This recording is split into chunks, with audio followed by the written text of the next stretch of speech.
কেন্দ্রীয় নেতৃত্বে। তাহলে আপনাদেরকে প্রশ্নটা কেন্দ্রীয় নেতৃত্বকে করতে হবে। কলকাতা পুলিশের লোকজন ভেতরে আপনাদের বৈঠকে আসছে, তারা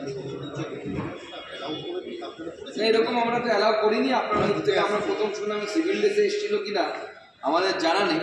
যদি এটা করে থাকে কলকাতা পুলিশ গর্হিত অপরাধ করেছে, আমরা দেখতে পাইনি। দেখতে পেলে ওকে কীভাবে সোজা করতে হয় আমরা সোজা করতাম, ওর কীভাবে চাকরি খেতে হয় সে ব্যবস্থা করব। সশক্তিকরণের জন্য মানে বুঝকে শক্তিশালী করার, তার জন্যে চলো এই ধরনের দীর্ঘদিন ধরেই নিয়ে আসছে। আজকে সেই প্রসেসটির উপর যে জোর দেওয়া, তাহলে বুথের পরিস্থিতি কি আপনি কন্টিনিউয়াস প্রসেস। এটা কোনো একদিন আপনি করে নিলেন বা 1 বছর করে নিলেন তারপরে চলে যাবে সারা জীবন, হয় না। নিশ্চয়ই রামকৃষ্ণদেব এবং তোতাপুরীর কথা আপনাদের মনে আছে। তোতাপুরী প্রতিদিন তার কমণ্ডল মাছতে, রামকৃষ্ণদেব বলেছিলেন যে প্রতিদিন কেন মাছে, বলে এটা সংস্কার, প্রতিদিন মাছতে হয়। সেরকম সংগঠন পর্বে ভূত হচ্ছে সেরকম কিন্তু প্রতিদিন এটাকে মাছতে হয়, পরিষ্কার করতে হয়, তবেই ভূত সচল চলে।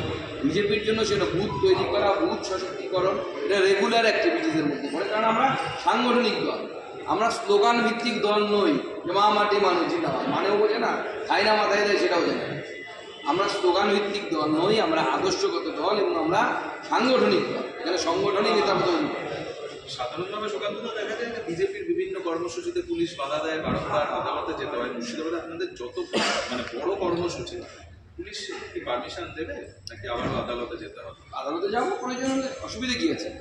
আদালতের দরজা তো সবার জন্য খোলা। আমরা আদালতে যাওয়ার প্রস্তুতি নিয়েই নাম চিন্তা করি।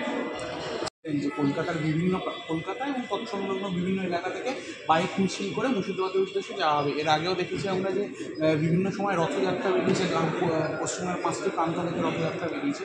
2026 নির্বাচনের আগে কি এই মুর্শিদাবাদ চলো যেমন একটা যাত্রা, মানে একটা সামগ্রিক দিয়ে সেরকম কোনো বড় কর্মসূচি হতে পারে? দেখুন, আপাতত আমরা খুব বড় কর্মসূচি এটাকে বলছি, কারণ এর সাথে আমাদের অন্যান্য কর্মসূচি থাকছে। আমরা ব্লক অফিসের সামনে বিক্ষোভ মিছিল করে সেখানে জমায়েত হয় এবং এই ইস্যু নিয়ে আমরা করবো আগামী স্বাভাবিকভাবে। এবং আগামীকাল প্রতি মণ্ডল সব থেকে লেটেস্ট যে প্রোগ্রামটা সেটা সবার আগে আপনাদেরকে বলে দিই, আমার ভুল হয়েছিল বলা হয়নি। আগামীকাল প্রতি মণ্ডলে ভারতীয় জনতা পার্টির কার্যকর্তারা তারা ভারতীয় সেনার যেই যে সফলতা তার কামনা এবং ভারতীয় সেনাদের সুরক্ষার জন্য মন্দিরে মন্দিরে পুজো দেবে, আরাধনা করবে। ভারতীয় সেনা যেন আরও ভালো সফলভাবে কাজ করতে পারে তার জন্য প্রত্যেক মন্দিরে আমরা পুজো কথা বলেছি। ভারতীয় জনতা পার্টির কর্মীরা ভারতীয় জনতা পার্টি এবং দেশের পতাকা নিয়ে গিয়ে, মূলত দেশের পতাকা নিয়ে গিয়ে সেখানেই পুজো একটা সেকশন। দেখুন, সাংগঠনিক বৈঠকে ভারতীয় জনতা পার্টির আগামী দিনের যে কাজকর্ম সেই কাজকর্ম নিয়ে আলোচনা হয়েছে।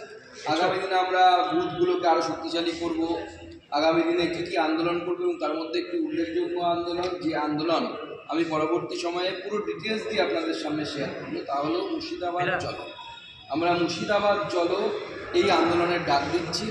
সম্ভবত আগামী 14 অথবা 15 তারিখ থেকে আমরা সেটা করব এবং সেক্ষেত্রে বাইক নিয়ে আমাদের কার্যকর্তারা কলকাতা এবং তার পার্শ্ববর্তী অঞ্চল থেকে সব গোটা রাজ্য থেকে নয়, পার্শ্ববর্তী অঞ্চল থেকে আমরা প্রায় 1,500 বাইক তারা কলকাতা থেকে রওনা দিয়ে মুর্শিদাবাদ যাবে এবং মুর্শিদাবাদে হিন্দুদেরকে যেভাবে বেছে বেছে মারা হয়েছে, যেভাবে হিন্দুদের বাড়িঘর, দোকান, ঘর সমস্ত কিছু পুড়িয়ে দেওয়া, ধ্বংস করে দেওয়া হয়েছে, মন্দির ভেঙে ফেলা হয়েছে, তার প্রতিবাদে এই ভারতীয় জনতা পার্টি এই বাইক মিছিল বা মুর্শিদাবাদ চলো এই আন্দোলনের ডাক দিচ্ছে।